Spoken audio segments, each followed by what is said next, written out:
Dicen que los perros se parecen a sus dueños, pero nunca imaginé que esa frase se convertiría en mi peor pesadilla, en la prueba viviente de mi propia desgracia. Estaba sentado en mi silla de ruedas, esa maldita silla que se ha convertido en mi cárcel desde hace 6 meses, mirando hacia el pasillo de madera de mi casa en Coyoacán. El sol de la tarde entraba por los ventanales, iluminando el polvo que flotaba en el aire, ese mismo polvo que antes yo limpiaba con orgullo y que ahora se acumula en los rincones, porque mi nuera, Carla, dice que ya lo hará mañana. ¡Campeón!, llamé, con la voz ronca.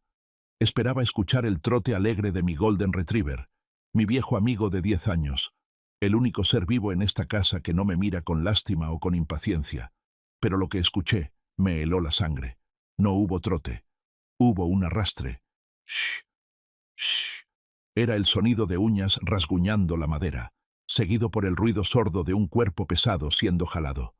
¿Campeón?, pregunté de nuevo, sintiendo un nudo en el estómago. El perro apareció por el umbral de la puerta. La escena me golpeó con la fuerza de un mazo. Campeón me miraba con sus ojos color miel, húmedos, llenos de una confusión y un miedo que me partieron el alma. Intentaba caminar hacia mí, apoyándose con fuerza en sus patas delanteras, jadeando por el esfuerzo. Pero sus patas traseras colgaban inútiles, muertas, arrastrándose como 2 sacos de arena. Era una copia exacta de mí. «Dios mío», exclamé, llevándome las manos a la boca. «Campeón, muchacho, ¿qué te pasó?». El animal soltó un gemido lastimero, un aullido bajo que no era de dolor físico, sino de angustia. Se arrastró 1 metro más y colapsó a mis pies, lamiendo la rueda de goma de mi silla. Mi mente, que últimamente se sentía nublada y lenta, como si estuviera nadando en jarabe espeso, de repente tuvo un chispazo de claridad, un recuerdo de hace apenas 2 horas. Mis manos, mis malditas manos temblorosas. Había intentado tomar mi medicina de mediodía, esa pastilla azul ovalada con una pequeña B grabada, que mi hijo Mateo me obligaba a tomar religiosamente para la circulación y el cerebro. Se me había resbalado de los dedos torpes. Cayó al suelo, rodando debajo de la mesa de centro. Intenté agacharme, pero mi columna rígida no me lo permitió. En ese momento, Campeón había entrado, moviendo la cola, y antes de que pudiera gritarle «¡No!», su lengua rosada había atrapado la pastilla y se la había tragado como si fuera un premio. No le di importancia. Pensé, bueno, es una vitamina, no le hará daño. Pero ahora, viendo a mi perro paralizado, incapaz de mover la mitad inferior de su cuerpo, el mismo síntoma exacto que me mantenía a mí atado a esta silla, el terror me invadió.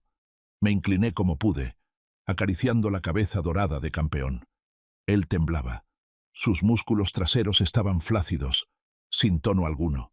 «Te mueves igual que yo», susurré, y las lágrimas empezaron a picarme en los ojos. Exactamente igual que yo. No era una coincidencia. No podía serlo. Campeón se había comido mi medicina hacía 2 horas, y ahora estaba inválido. Miré mis propias piernas cubiertas por una manta a cuadros. Durante 6 meses, los médicos me habían dicho que mi recuperación era inusualmente lenta, que mis músculos no respondían. Mateo siempre estaba ahí, asintiendo con cara de preocupación, diciendo «Hacemos todo lo posible, doctor, le damos sus medicinas puntualmente». Un frío sepulcral recorrió mi espalda. No era frío de temperatura, era el frío de la traición. Esa pastilla azul, esa maldita pastilla azul. «Me están matando en vida». «Campeón», le dije al perro, que apoyó su hocico en mi mano. «Nos están haciendo esto a los 2». El silencio de la casa, antes pacífico, ahora se sentía como la boca de un lobo. Mateo y Carla habían salido al supermercado. Estaba solo. Bueno, solo con la verdad.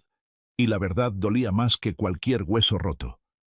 Antes de continuar, suscríbete al canal y cuéntanos desde dónde nos escuchas en los comentarios de abajo.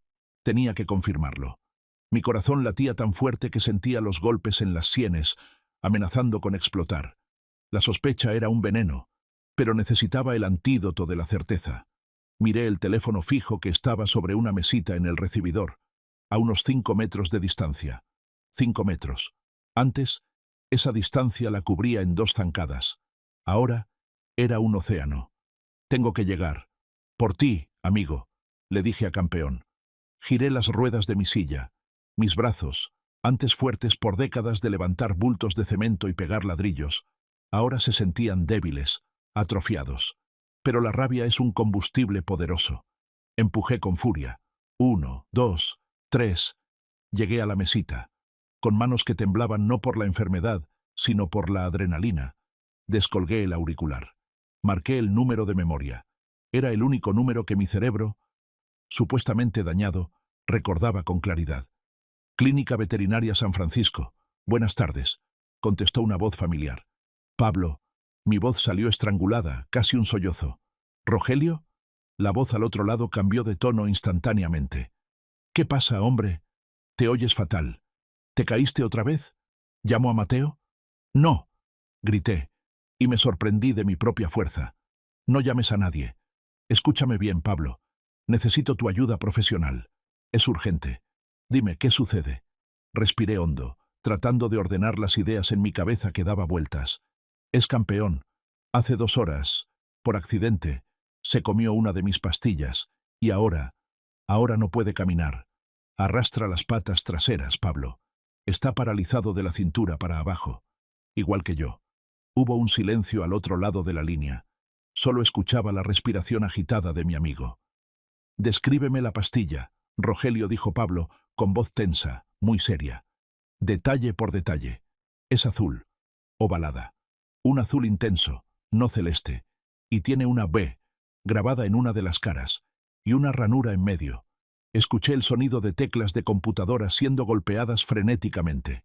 Pasaron 10 segundos que parecieron 10 años. Campeón seguía a mis pies, mirándome, esperando que yo arreglara esto. Rogelio. La voz de Pablo temblaba. ¿Estás seguro de que tiene una B? Seguro. La veo todos los días en mi desayuno.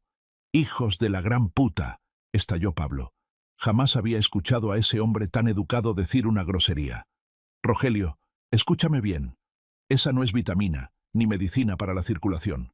Esa pastilla es RelaxVet Plus. ¿Relax? ¿Qué? Es un relajante muscular de potencia veterinaria.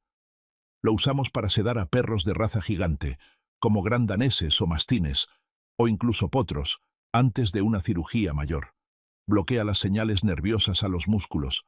Sentí que el suelo se abría bajo mi silla. ¿Es para perros? Es para bestias, Rogelio, gritó Pablo. Si un perro viejo como Campeón se toma una entera, le paraliza el tren posterior temporalmente. Pero si un ser humano la toma diario, Rogelio, eso causa atrofia muscular progresiva. Te están manteniendo inválido químicamente. Tus piernas no sirven no porque estén rotas, sino porque están drogadas. Se me cayó el auricular de la mano. Quedó colgando del cable, balanceándose como un péndulo. ¿Rogelio? ¡Rogelio, contesta!, gritaba la voz de Pablo desde el auricular colgante. Lo recogí lentamente. Mis ojos se llenaron de lágrimas, pero no eran de tristeza. Eran lágrimas de fuego. Estoy aquí, Pablo. Voy para allá ahora mismo. Voy con la policía. Esto es intento de homicidio. No, lo detuve en seco. No vengas, todavía no. ¿Estás loco? Te están envenenando. Es tu hijo, Rogelio. Tu propio hijo. Lo sé, dije, y mi voz sonó tan fría que no la reconocí. Por eso mismo no puedes venir. Si vienes ahora dirán que fue un error, que se confundieron de frasco. Dirán que estoy senil. Se librarán. Miré a Campeón. Miré las fotos familiares colgadas en la pared, donde un Mateo de 5 años sonreía en mis brazos. Ese niño había muerto. El hombre que vivía aquí era un extraño peligroso. Necesito que me ayudes, Pablo. Pero lo haremos a mi manera. Voy a necesitar un antídoto para el perro, y un plan para mí. Rogelio, es peligroso. Más peligroso es vivir con serpientes y no saberlo. Ahora ya lo sé. Colgué el teléfono. El silencio volvió a la casa, pero ya no era un silencio de paz. Era el silencio antes de la tormenta. Me quedé allí, en el recibidor, acariciando el pelaje suave de Campeón mientras él recuperaba poco a poco el aliento, aunque sus patas seguían muertas. Levanté la vista y miré mi casa. Esta casa no era solo concreto y varilla. Era mi vida entera. La compré hace 40 años, cuando esto eran apenas terrenos baldíos y calles de tierra. Yo era un simple albañil con más sueños que dinero en los bolsillos. Mi esposa, Elena, que en paz descanse, me traía el almuerzo en una canasta de mimbre y nos sentábamos sobre los ladrillos apilados a soñar dónde pondríamos la cocina, dónde jugarían los niños. Trabajé de sol a sol. Mis manos se llenaron de callos tan duros que parecían piedra pómez. Me privé de todo. No hubo vacaciones. No hubo ropa nueva. No hubo lujos. Cada peso que ganaba se convertía en un bulto de cemento, en una ventana, en un piso de loseta. Construí estas paredes con mi sudor y, literalmente, con mi sangre. Recuerdo el día que me rebané el dedo con la sierra cortando la madera para el cuarto de Mateo. Me vendé con un trapo sucio y seguí trabajando, porque quería que mi hijo tuviera un techo digno antes de que naciera. Y ahora, ese mismo hijo, el niño por el que me partí el lomo, me estaba dando medicina de perros para dejarme postrado. ¿Por qué? La respuesta era tan obvia que me dolía admitirla. Dinero. La casa valía millones ahora que la zona se había puesto de moda. Miré hacia la escalera. Esa hermosa escalera de caracol de madera de caoba que yo mismo barnicé. Ahí fue donde empezó todo. Ahí fue donde mi vida se detuvo hace 6 meses. Perdóname. Elena, susurré al aire, mirando el retrato de mi esposa sobre la chimenea. Te prometí cuidar a nuestro hijo. Te prometí hacerlo un hombre de bien. Fallé. Crié a un monstruo. Una oleada de vergüenza me invadió. Vergüenza de padre. ¿En qué momento me volví tan ciego? ¿Fue cuando Mateo dejó la universidad porque era muy difícil? ¿Fue cuando le compré su primer coche para que no sufriera en el camión como yo? ¿O fue cuando trajo a Carla a casa, esa mujer de sonrisa afilada que nunca movía un dedo para ayudar? Les di todo. Y su pago fue convertirme en un mueble más, un estorbo que hay que sedar para que no moleste mientras esperan a que me muera para vender mi esfuerzo. Sentí que algo cambiaba dentro de mí. El viejo Rogelio, el padre amoroso y sacrificado, murió en ese instante junto con la inocencia de campeón. Apreté los puños sobre los reposabrazos de la silla. Sentí una punzada de dolor en los nudillos. Pero me gustó. El dolor me recordaba que estaba vivo. Me quieren quitar la casa, ¿verdad? Le dije a la sombra de mi hijo que vivía en mi mente. Pues van a tener que derrumbarme primero. Y te aviso, Mateo. Yo estoy hecho de concreto armado. Miré a campeón, que me devolvió la mirada con adoración incondicional. Tú eres mi único amigo leal, campeón. Te juro por mis manos de obrero que vamos a caminar de nuevo. Los dos. Y ellos van a desear no haber nacido. Escuché el motor del coche de Mateo acercándose a la cochera. El rugido del motor era como el aviso de llegada de los buitres. Sécate las lágrimas. Viejo, me ordené a mí mismo. A partir de hoy, empieza la guerra. Y en la guerra, el que tiene piedad, muere. El sonido de la llave girando en la cerradura me hizo reaccionar. Rápidamente, con un esfuerzo sobrehumano, empujé a campeón, arrastrándolo suavemente hasta su cama que estaba debajo de la escalera, para que no lo vieran de inmediato. «Quédate ahí», quieto, le ordené. El pobre animal, agotado por el efecto de la droga, cerró los ojos y se dejó caer. Volví a mi posición frente a la ventana, adoptando mi pose habitual. Hombros caídos, mirada perdida, boca semiabierta. La pose del viejo inútil que ellos querían ver. Pero mientras esperaba que entraran, mi mente viajó 6 meses atrás, a la noche del accidente. Siempre creí que había sido mi culpa, que mis piernas viejas habían fallado, que pisé mal. Pero ahora, con la venda de los ojos caída, los recuerdos volvieron con una claridad brutal, lavados de la niebla de la duda. Era una noche de tormenta. Se había ido la luz. Yo bajaba a buscar una vela. «Papá, cuidado, está oscuro», había gritado Mateo desde abajo. Recuerdo haber puesto el pie en el primer escalón. Estaba húmedo. No húmedo. Estaba grasoso. Resbalé. Mi cuerpo voló en el aire. El golpe contra la madera fue seco, brutal. Rodé, golpeándome las costillas, la cadera, la cabeza. El dolor fue una explosión blanca que me cegó. Terminé al pie de la escalera, con las piernas dobladas en un ángulo antinatural. «¡Ah!», grité. Un aullido de animal herido. «¡Mateo! ¡Ayuda!». Y aquí viene el recuerdo que yo había reprimido, el recuerdo que mi cerebro de padre se negaba a aceptar. Mateo no corrió hacia mí. La luz de un relámpago iluminó la sala por un segundo. Y lo vi. Mateo estaba de pie, a 2 metros de mí. No tenía cara de horror. No tenía cara de preocupación. Tenía una botella de limpiador industrial en la mano, de esos que se usan para talleres mecánicos.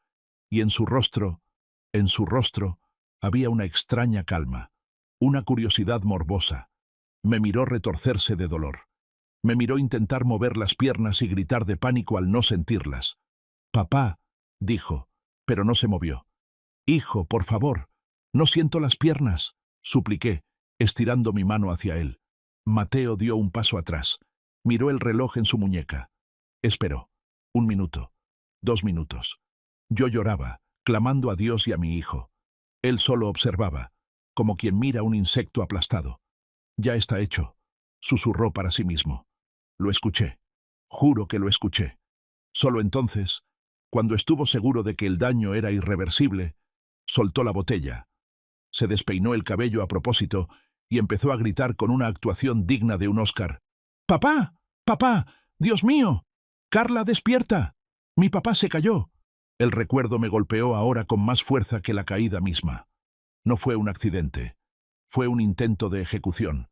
Mi propio hijo había encerado la escalera con aceite industrial y había esperado a que yo bajara. Quería matarme. Y como no morí, decidió terminar el trabajo lentamente con pastillas para perros. La puerta de la entrada se abrió. «Ya llegamos, suegrito». La voz chillona de Carla rompió mis pensamientos.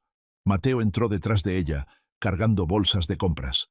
Me miró con esa misma sonrisa falsa que ha usado los últimos 6 meses. «¿Cómo estás, campeón?», me dijo. Sentí náuseas. Llamaba campeón a su víctima, mientras mi verdadero campeón yacía drogado bajo la escalera por su culpa. «Bien, hijo», dije, y me sorprendí de lo firme que sonó mi voz interior, aunque mis labios pronunciaron las palabras con la debilidad fingida. Aquí esperándolos, esperando el momento de aplastarlos, pensé. La rutina comenzó, tan predecible y repugnante como siempre. Carla se acercó, dejando las bolsas en la mesa. Traía un perfume barato y dulce que me mareaba. «Ay, don Rogelio, hace un calor del demonio afuera. Qué bueno que usted está aquí fresquito sin hacer nada», dijo, con ese tono pasivo-agresivo que disfrazaba de amabilidad. Me tocó la mejilla con sus manos frías. Me dieron ganas de morderla. «¿Y campeón?», preguntó Mateo, mirando alrededor. «Qué raro que no salga a molestar». Mi corazón dio un vuelco. «Está dormido», dije rápido, haciendo un esfuerzo por babear un poco, para parecer más deteriorado. Creo que está viejo como yo». Mateo soltó una risita seca. «Pues ojalá no dure mucho, porque esa bestia come demasiado y el alimento está carísimo». «No hables así, mi amor», dijo Carla, guiñándole un ojo. «El perro es la única alegría de tu papá. Además, ya pronto no tendremos que preocuparnos por gastos innecesarios». Intercambiaron una mirada cómplice. Sabía lo que significaba. Los gastos innecesarios. Éramos el perro y yo. «Bueno, papito», dijo Carla, sacando un frasco del bolsillo de su delantal. «Hora de su medicina. El doctor dijo que es vital para que no le den trombos en las piernas». Sacó la pastilla azul. La misma maldita pastilla azul con la B. Se acercó a mí como quien se acerca a un niño berrinchudo. «A ver, abra la boquita. Avioncito». La humillación me quemaba las entrañas. Me trataban como a un imbécil, pero sabía que tenía que jugar mi papel. Si me negaba, sospecharían. Si los confrontaba ahora, sin pruebas y sin poder caminar, me matarían esa misma noche. Abrí la boca. Carla puso la pastilla en mi lengua. Sabía amarga, sabía a muerte. Mateo me acercó un vaso de agua. «Tómatela toda, pa. Es por tu bien». Bebí el agua. Hice el gesto de tragar, moviendo exageradamente la nuez de mi garganta, pero con un movimiento que había practicado 1000 veces en mi cabeza, pero nunca me había atrevido a hacer. Deslicé la pastilla con la lengua hacia el hueco debajo de mis molares inferiores izquierdos. «Muy bien. Qué buen chico», dijo Carla, dándome palmaditas en la cabeza. «Gracias, hijos. Bendito sea Dios que los tengo a ustedes», dije. Las palabras me supieron a ácido, pero salieron fluidas. «Descansa un rato, papá. Vamos a cocinar», dijo Mateo. Se fueron a la cocina. Esperé 1 minuto contando los segundos. Cuando escuché el ruido de ollas y sartenes, saqué la pastilla de mi boca y la escupí en el pañuelo que tenía en mi regazo. La envolví con asco y la metí en el fondo de mi bolsillo. Desde la cocina, sus voces llegaban claras. No sabían que mi oído seguía siendo tan fino como cuando escuchaba si una mezcla de cemento estaba aguada solo por el sonido de la pala. «Ya no aguanto más», Mateo decía Carla, susurrando pero con furia. «El viejo sigue muy lúcido. Esa medicina es lenta. Cálmate, mujer. Pablo me dijo que es acumulativo. En unas semanas sus riñones van a empezar a fallar. Parecerá natural». «No tenemos semanas», siseó ella. «Llamaron del banco hoy. Si no pagamos los intereses de tu deuda de juego antes del viernes, van a venir a embargar. Y si se enteran que ya no tienes tu casa, van a venir por las rodillas». «Ya lo sé», gruñó Mateo. Escuché un golpe en la mesa. «Por eso necesito que firme la donación. Mañana voy a traer los papeles falsos. Le diré que el gobierno quiere expropiar. Se lo va a tragar. Confía en mí ciegamente. Más te vale, porque si no firma, yo misma le pongo una almohada en la cara mientras duerme. Ya estoy harta de limpiarle el culo a un cadáver viviente». Me quedé petrificado en mi silla. Deudas de juego. Había perdido su casa. Querían la mía. Y si no la conseguían, me asesinarían. Mi propia sangre. Miré hacia mi bolsillo, donde yacía la pastilla venenosa. Miré hacia donde dormía campeón. «Está bien, hijos», susurré en la penumbra de la sala, y una sonrisa torcida, peligrosa, se dibujó en mi rostro por primera vez en meses. «¿Quieren jugar? Vamos a jugar. Pero les advierto, el viejo Rogelio construyó esta casa, y el viejo Rogelio será quien decida quién sale de ella caminando y quién sale con los pies por delante». Levanté levemente el pie derecho. Solo 1 milímetro. Dolía como si me clavaran agujas hirviendo, pero se movió. 1 conté. Mañana empezaría mi entrenamiento. Iba a recuperar mis piernas. Iba a recuperar mi vida. Y voy a cazar a los traidores bajo mi propio techo. La codicia es un animal hambriento, pero la desesperación es una bestia ciega. Y mi hijo Mateo estaba desesperado. En los días siguientes al descubrimiento de las pastillas, me dediqué a observar. Antes, mi mirada de padre veía lo que quería ver, un hijo trabajador, estresado por la vida moderna. Ahora, mis ojos de juez veían la realidad desnuda. Mateo ya no iba a la constructora. Salía por las mañanas vestido de traje, sí, pero regresaba a las 2 horas con la corbata desajustada y olor a cigarro barato y alcohol, aunque apenas fuera mediodía. Se encerraba en el despacho, mi antiguo despacho, y escuchaba sus gritos ahogados a través del teléfono. «Ya te dije que voy a pagar. Dame una semana más, cabrón». Le escuché rugir una tarde. Luego estaba el dinero. O mejor dicho, la falta de él. La comida en casa cambió. Para ellos, pedían Uber Eats de restaurantes caros. Sushi, cortes argentinos, pastas italianas. Para mí y para Carla había arroz aguado y frijoles de lata. «El doctor dice que el abuelo necesita una dieta blanda», decía Carla, mientras se metía un rollo de salmón a la boca frente a mí.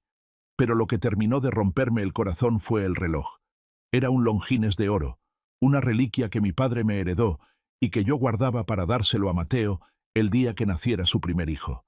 Estaba en mi mesa de noche. Un martes por la mañana desapareció. Esperé a la hora de la comida para preguntar.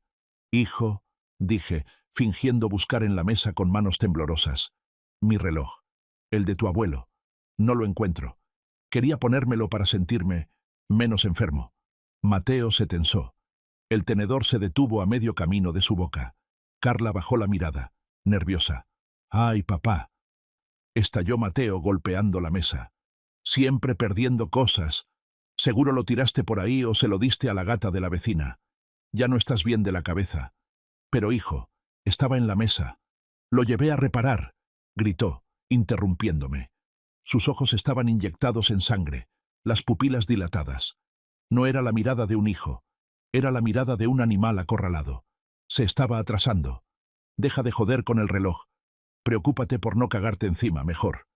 El silencio que siguió fue sepulcral. Carla le puso una mano en el brazo, asustada por su violencia. «Cálmate, amor. Es que me tiene harto». Mateo se levantó y salió pateando la silla. Lo supe entonces. No lo llevó a reparar. Lo empeñó, o peor, lo vendió por una fracción de su precio para pagar una deuda de juego o vicios. Mi legado, la historia de mi padre. convertida en fichas de apuesta. Esa noche no lloré. El llanto es para los que tienen esperanza de clemencia. Yo solo tenía sed de justicia. La noche se convirtió en mi aliada. Cuando la casa quedaba en silencio, cuando los ronquidos de Mateo y Carla resonaban desde la planta alta, mi propia fisioterapia comenzaba. Era un infierno privado. Me quitaba la manta, mordía una toalla doblada para ahogar los gritos, y le ordenaba a mi cerebro que conectara con mis piernas. «Muévete», ordenaba mentalmente. «Muévete, maldita sea». Al principio era como gritarle a una pared, pero como había dejado de tragar el veneno, ahora lo escupía en una maceta de helechos que, tristemente, se estaba secando. Mi cuerpo empezaba a limpiarse. La tercera noche, el dedo gordo de mi pie derecho se contrajo. Fue un espasmo minúsculo, invisible para cualquiera, pero para mí fue como un terremoto. Gracias, Dios mío, lloré en la oscuridad, sudando frío por el esfuerzo. Pero necesitaba más que fuerza de voluntad. Necesitaba armas. Aproveché un jueves en que Mateo fue a reuniones de negocios, probablemente a rogar a sus prestamistas, y Carla salió al salón de belleza con el dinero de mi pensión. Llamé a Pablo. Llegó por la puerta trasera en 5 minutos. Traía un maletín médico y una cara de funeral.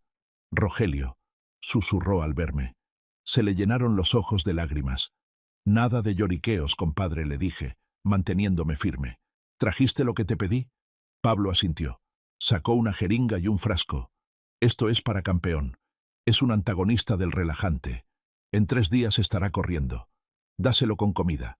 Y para mí», Pablo suspiró y sacó una cajita negra. De ella extrajo un botón.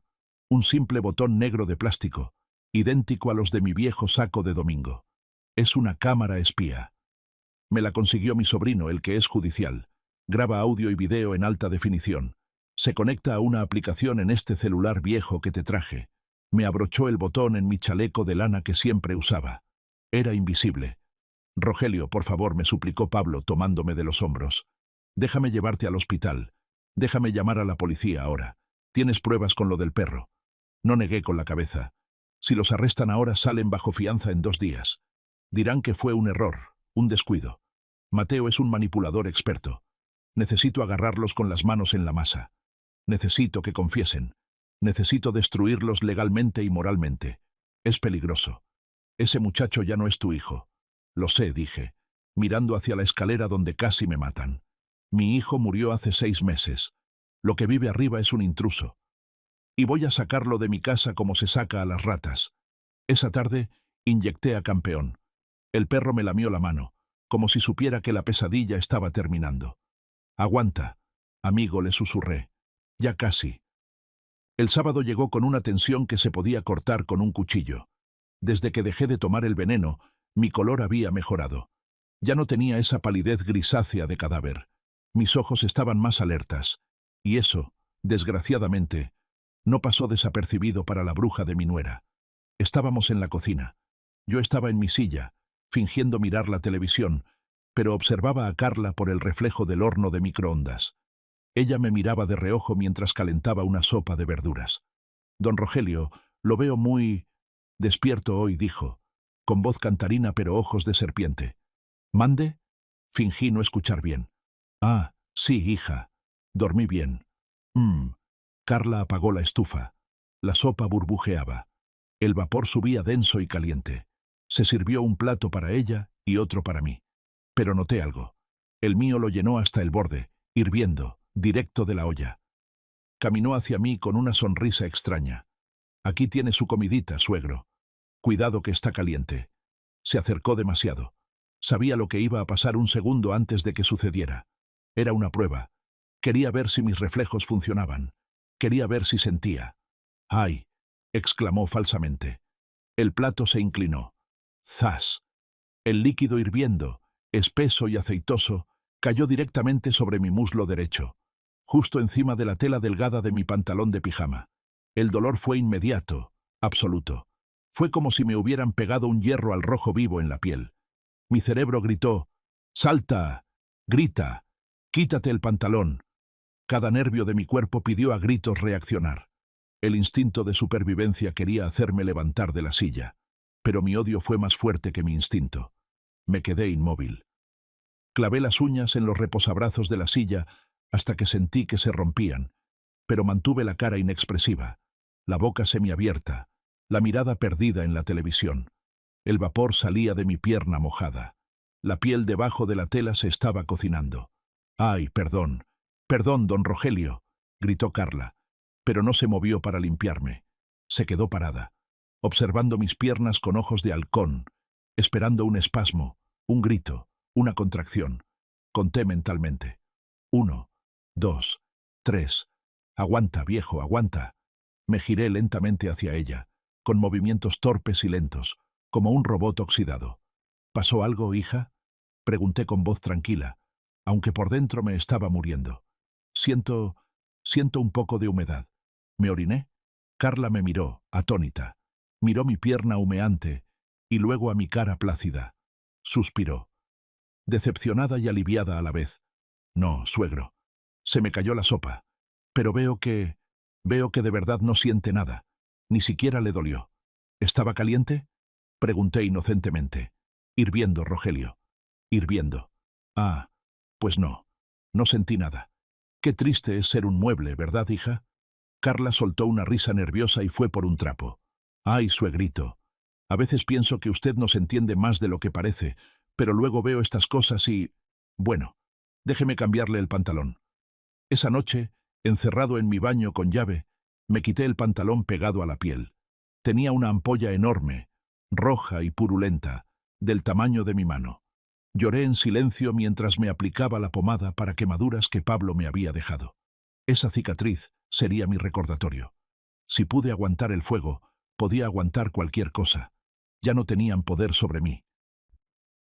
3 días después de la quemadura, obtuve la prueba definitiva, la que convertiría mi defensa en un ataque mortal. Mateo llegó más temprano de lo habitual. Estaba frenético. Su camisa estaba empapada en sudor y tenía los ojos desorbitados. Entró a la cocina arrastrando a Carla.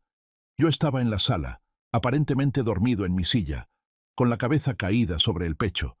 Pero mi botón estaba encendido, y mi celular, escondido bajo el cojín, transmitía todo a la nube. «Se acabó el tiempo, Carla», siseó Mateo. Su voz temblaba de pánico. «El tipo vino a la oficina. Me mostró fotos de ustedes, de ti saliendo del súper, de papá en la silla. Dijo que si no pago los 2 millones para el viernes, va a empezar a cobrarse en carne». «Dios mío, Mateo», sollozó Carla. «¿Qué hacemos?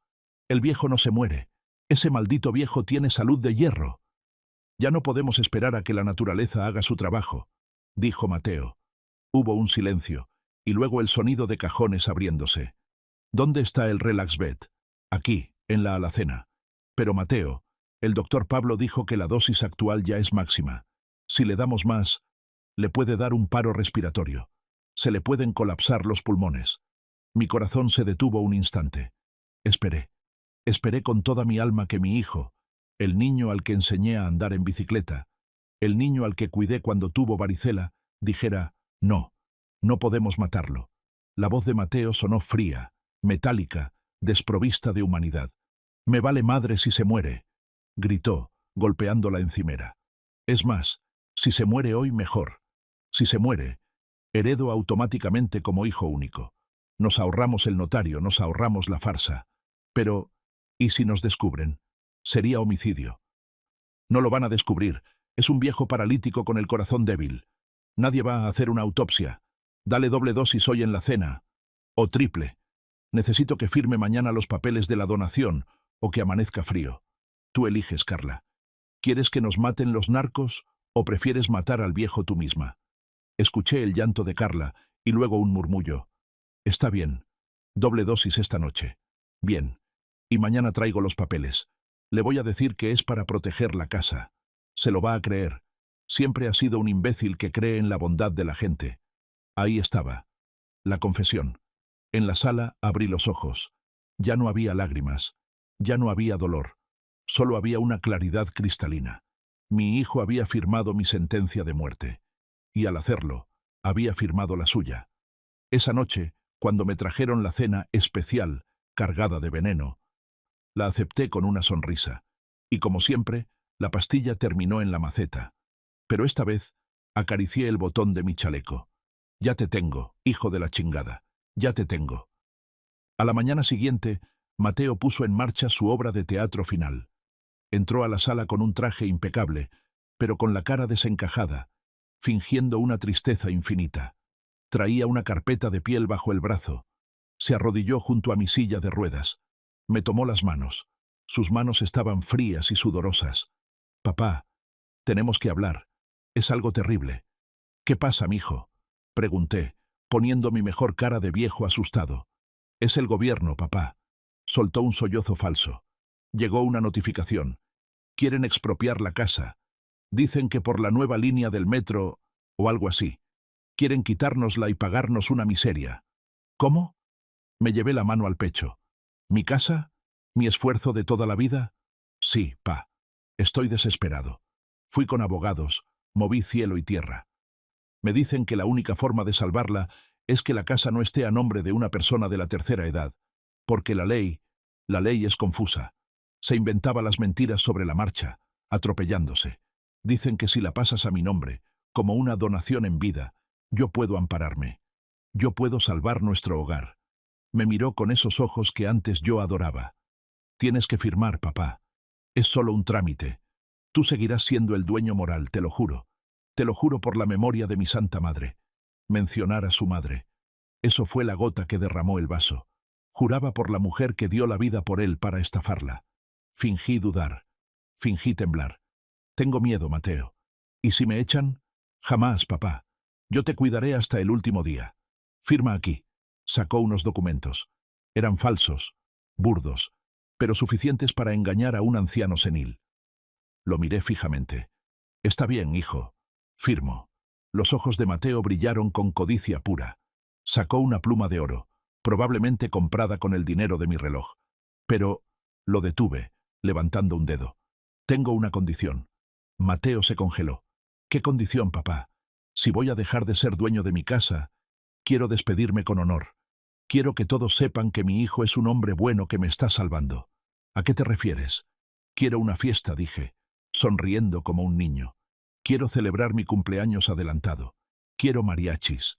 Quiero carne asada. Quiero que invites a todos los vecinos, a mis compadres del dominó. Y quiero que venga el notario Ramírez». Mateo palideció. «¿El notario Ramírez? Papá, él ya está muy viejo. Yo tengo un notario más moderno». «No, no. Ramírez es mi amigo. Si no es con Ramírez y con fiesta, no firmo. Quiero que sea público. Quiero que me aplaudan por tener un hijo tan noble». Mateo intercambió una mirada con Carla, que estaba escuchando en la puerta. Vi cómo hacían cálculos mentales. Una fiesta era riesgosa, pero si eso hacía que yo firmara rápido... «Está bien, papá», dijo Mateo, forzando una sonrisa. «Tendrás tu fiesta. Mañana mismo. Será la mejor despedida. Digo, celebración de tu vida». «Gracias, hijo», le apreté la mano con un poco más de fuerza de la habitual. «Sí, será una despedida, Mateo. Pero no la mía». Cuando salieron de la habitación para organizar todo, y probablemente para reírse de mi estupidez, saqué el celular escondido. Marqué a Pablo. «Pablo, es mañana. Prepara todo. Dile a Ramírez que traiga la carpeta especial. Y avisa a tu sobrino el policía. ¿Estás listo, Rogelio?». Miré mis piernas. Hice fuerza. Mi pie derecho se levantó 5 centímetros del posapiés. Luego el izquierdo. Dolía, sí. Pero era un dolor dulce. «Estoy listo», dije. «Mañana se cae el teatro». La casa olía a triunfo prematuro. Desde que acepté firmar la donación, el ambiente había cambiado radicalmente. El miedo y la tensión en los rostros de Mateo y Carla se habían transformado en una euforia mal disimulada. Mateo andaba por la casa silbando. Sí, silbando. El mismo hombre que hace 2 días gritaba que quería verme muerto, ahora me traía un vaso de jugo de naranja recién exprimido. «Tómatelo, papá. Necesitas vitaminas para la fiesta de mañana. Va a ser un día grande». Lo miré a los ojos mientras tomaba el vaso. Sus pupilas brillaban con el reflejo del dinero que creía que ya tenía en la bolsa. «Gracias, hijo. Estoy nervioso. Nunca he firmado algo tan importante así, delante de tanta gente». «No te preocupes por nada», me aseguró, palmeándome el hombro con esa condescendencia que me hacía hervir la sangre. Yo me encargo de todo.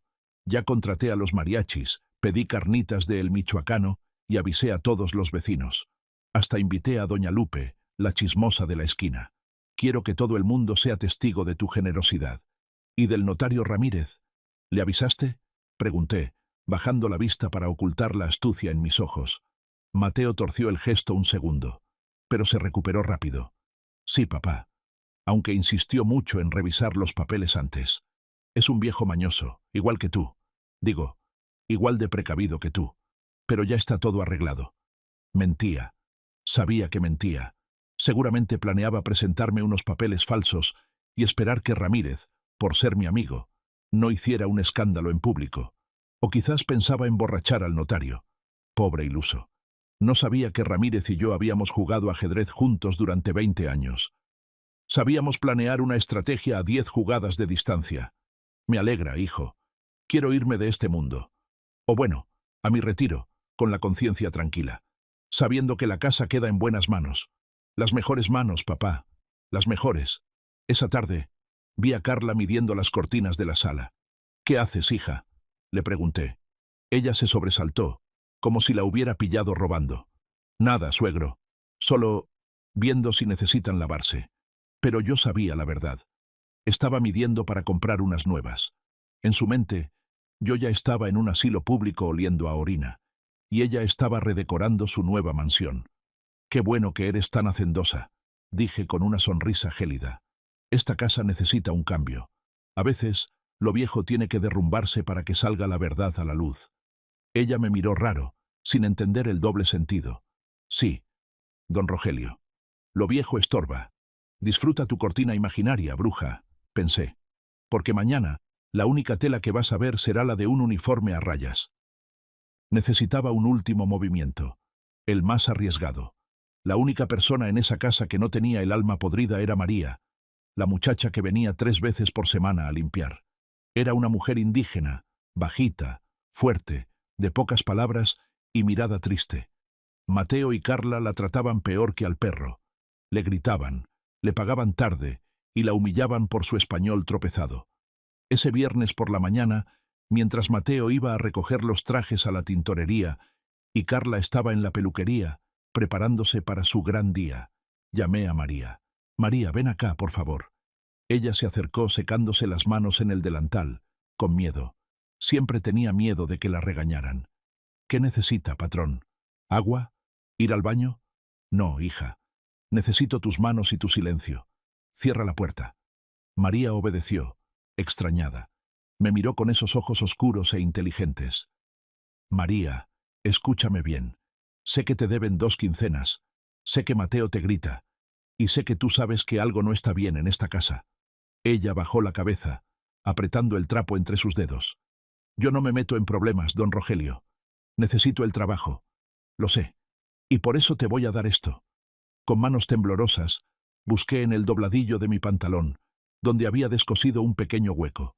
Saqué lo último de valor que me quedaba. Lo único que Mateo no había podido robar, porque siempre lo llevé cosido a mi ropa desde que enfermé. El anillo de compromiso de mi difunta esposa. Un diamante pequeño pero puro, montado en oro viejo. María abrió los ojos como platos. «Patrón, eso es. Vale mucho dinero, María. Lo suficiente para que no tengas que aguantar los gritos de nadie por un buen tiempo. Es tuyo». «No, patrón. Yo no puedo». «Eso es robar. No es robar si es un pago. Un pago por un servicio especial». Le tendí un sobre grueso, sellado con cinta adhesiva. Dentro estaba la carta que había escrito con mi letra temblorosa, y lo más importante, el informe toxicológico que Pablo me había traído en secreto, confirmando el veneno en mi sangre y en la de Campeón. «Toma este anillo y este sobre. Escóndelos en tu pecho. Cuando salgas hoy, no te vayas a tu casa. Ve directo a la oficina del licenciado Ramírez, el notario. Tú sabes dónde es, frente a la plaza. Dáselo en su propia mano. A nadie más. Y dile, Rogelio dice que es la hora». María dudó. Miró hacia la puerta, aterrorizada de que llegaran los monstruos. «Si ellos se enteran, me matan. Si no lo haces, me matan a mí, María. Y luego seguirán con el perro. Y quién sabe, los testigos estorban». Esa frase la golpeó. Ella quería a Campeón. A veces la veía dándole probaditas de su comida a escondidas. Tomó el anillo y el sobre con decisión repentina. Sus manos ásperas apretaron las mías, que estaban huesudas y frías. Ese señor Mateo es malo. Tiene ojos de diablo. Lo haré, don Rogelio. Por usted y por la señora Elena, que en paz descanse. Ella siempre fue buena conmigo. Gracias, hija. Ahora vete. Corre.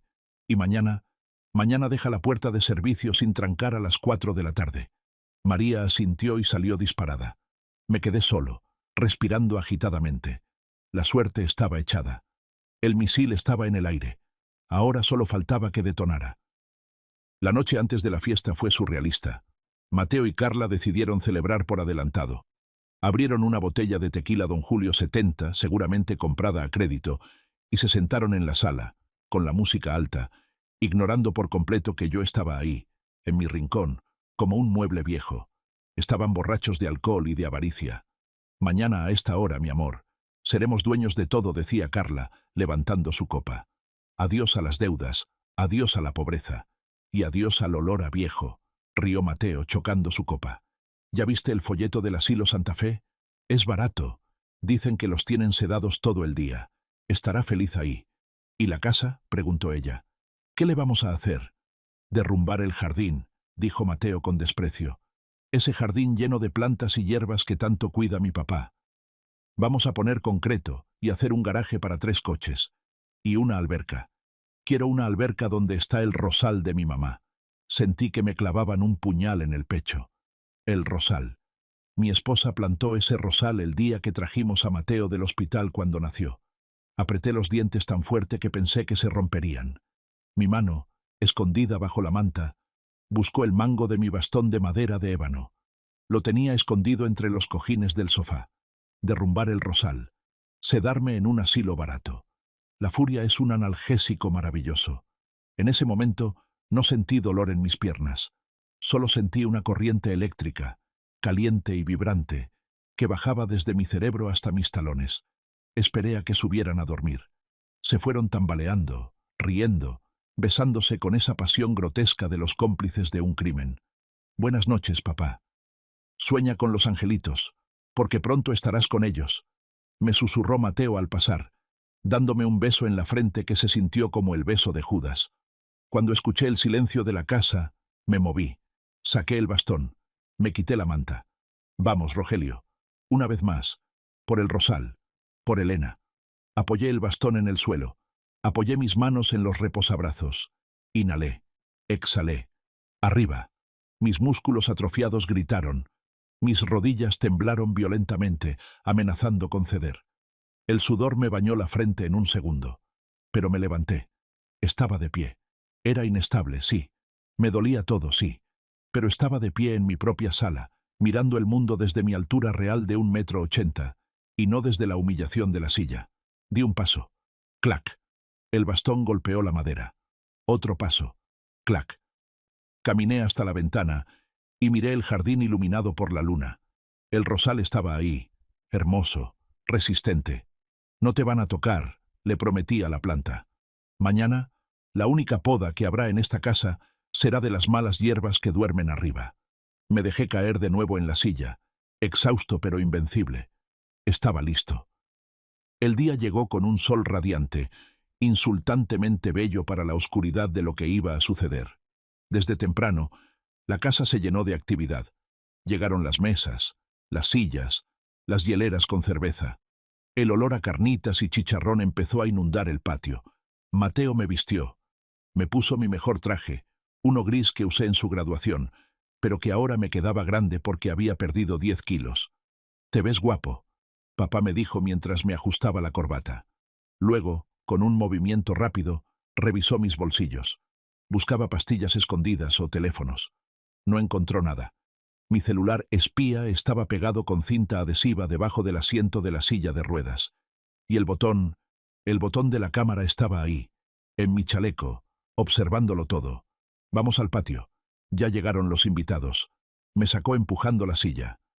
El sol me cegó por un momento. Cuando mis ojos se ajustaron, vi la escena. Había unas 50 personas. Vecinos de toda la vida. Primos lejanos que solo venían cuando había comida gratis. y los compadres del barrio. «¡Don Rogelio!», gritaron algunos. «¡Qué gusto verlo!». Los mariachis arrancaron con «El Rey». «Yo sé bien que estoy afuera, pero el día que yo me muera, sé que tendrás que llorar». ¡Qué ironía!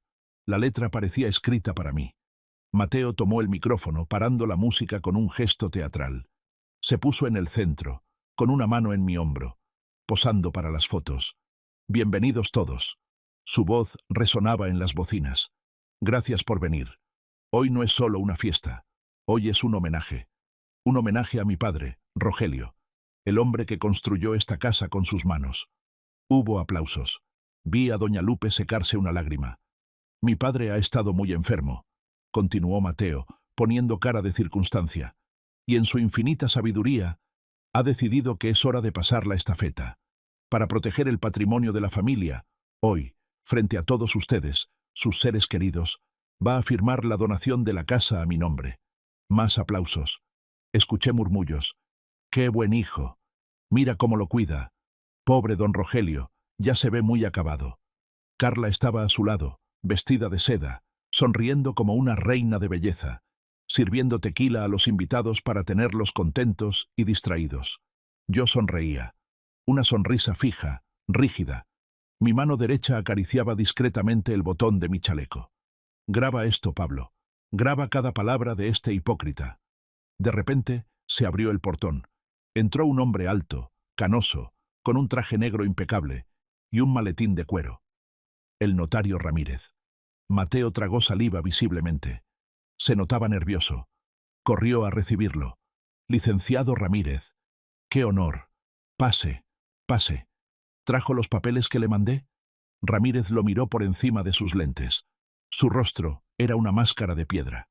«Traigo los papeles necesarios, Mateo. No te preocupes. Vamos a proceder». Ramírez se acercó a mí. Me dio un apretón de manos firme, sin compasión, como de hombres. «Rogelio». «Ramírez». Solo dijimos eso, pero en sus ojos vi la confirmación. María había llegado. El juez había firmado. La trampa estaba puesta. El momento cumbre. Pusieron una mesa en el centro del jardín, cubierta con un mantel blanco bordado. Parecía un altar. Ramírez sacó una carpeta gruesa y la abrió. La música se detuvo. Los invitados se acercaron, curiosos, formando un semicírculo alrededor de nosotros. El silencio se hizo pesado, solo roto por el sonido del viento en los árboles y algún tintineo de vasos.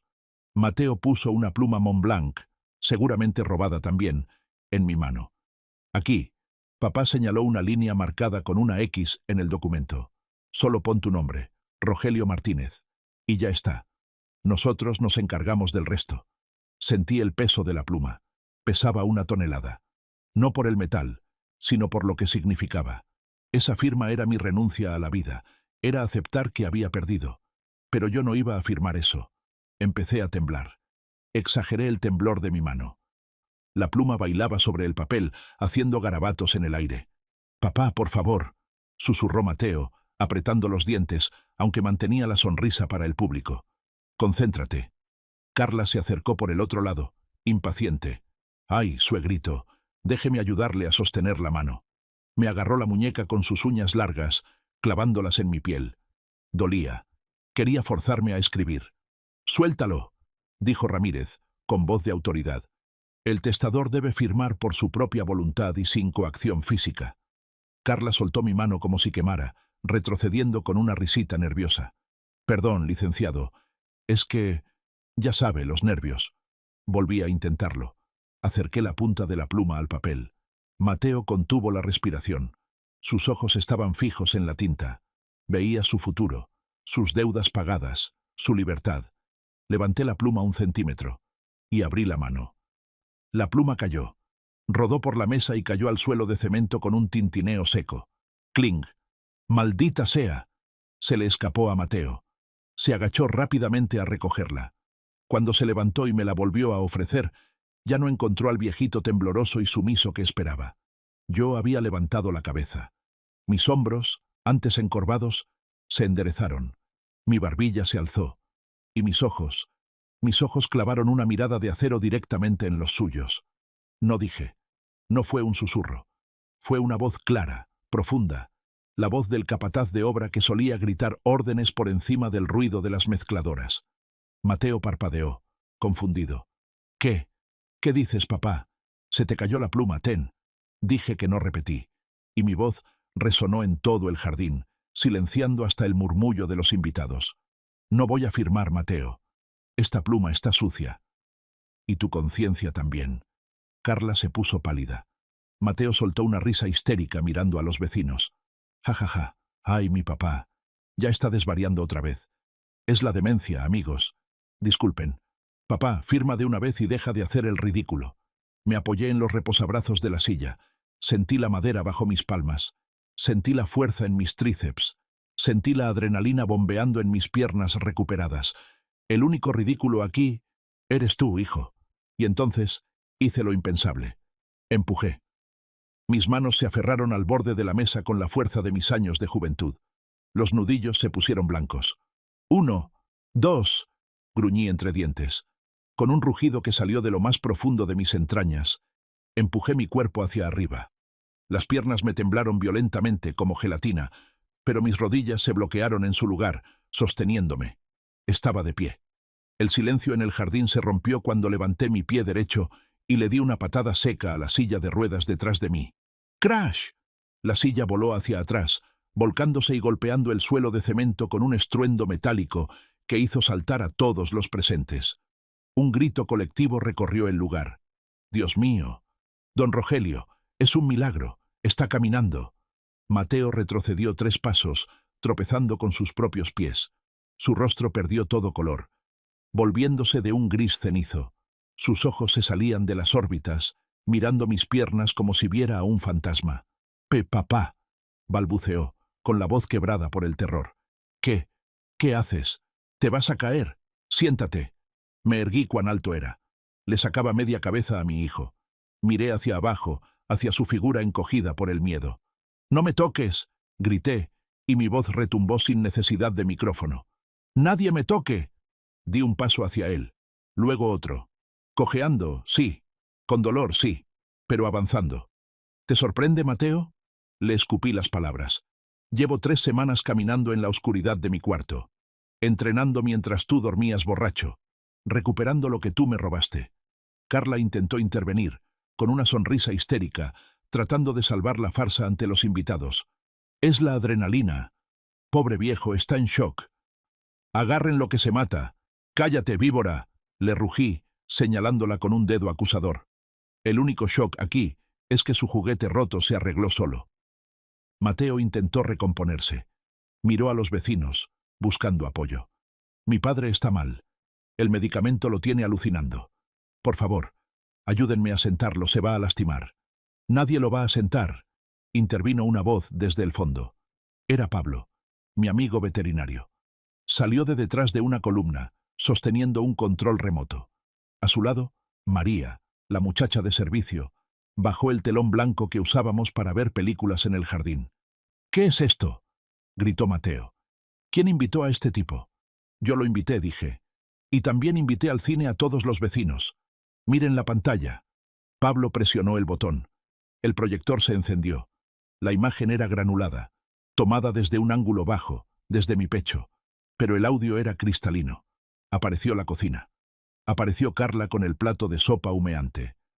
Se vio claramente cómo ella inclinaba el plato a propósito sobre mi pierna. «Uy, perdón, suegrito», se escuchó en los altavoces. Y luego, mi voz tranquila en el video. No sentí nada. Seguido de la risa cruel de Carla. «Pues sí, está muerto de la cintura para abajo».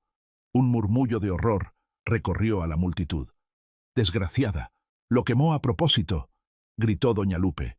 «Es un montaje», chilló Carla. «Es inteligencia artificial».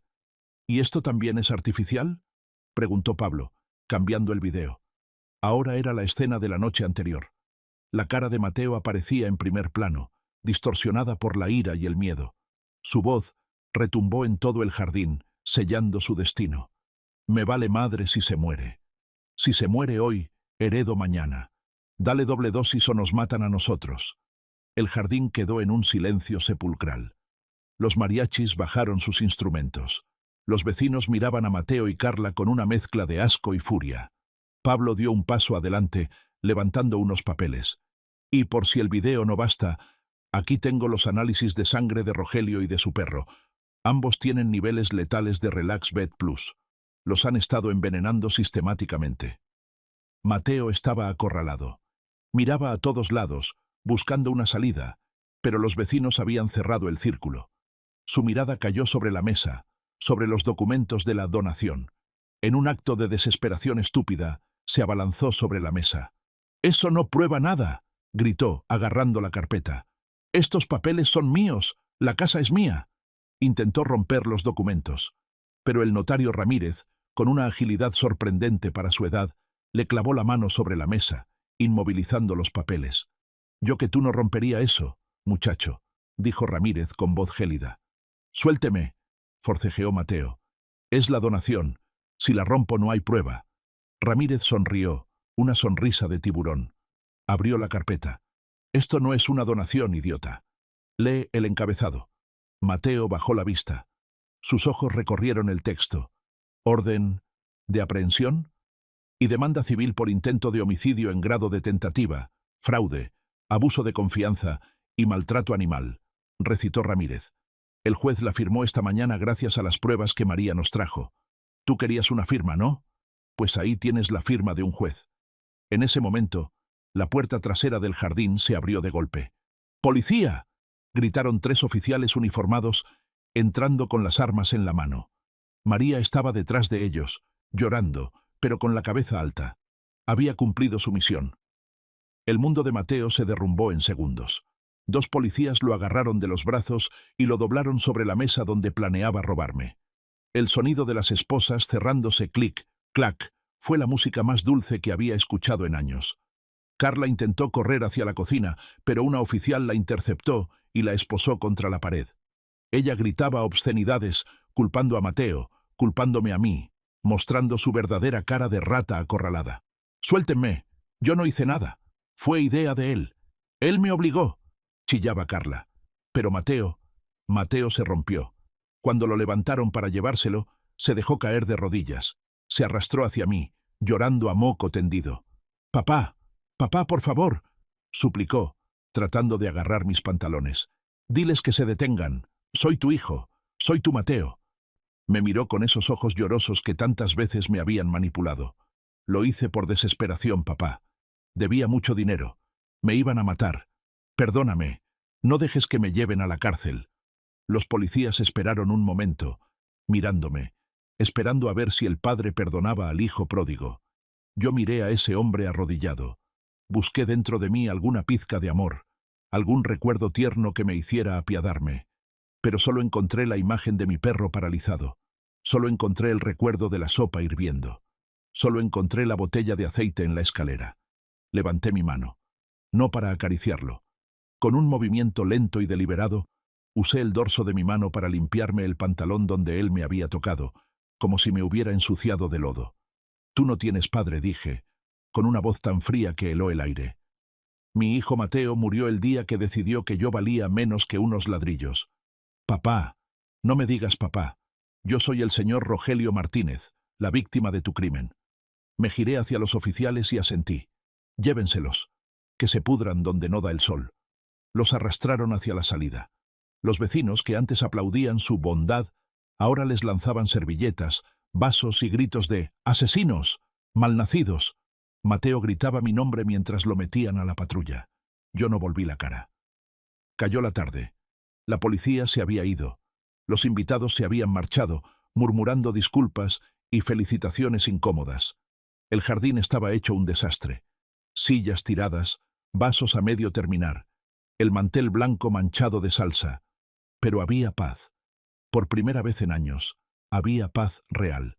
Me senté en mi silla de jardín favorita, frente al rosal de Elena. Mis piernas me dolían horrores. El esfuerzo había sido brutal, y seguramente mañana no podría caminar, pero no me importaba.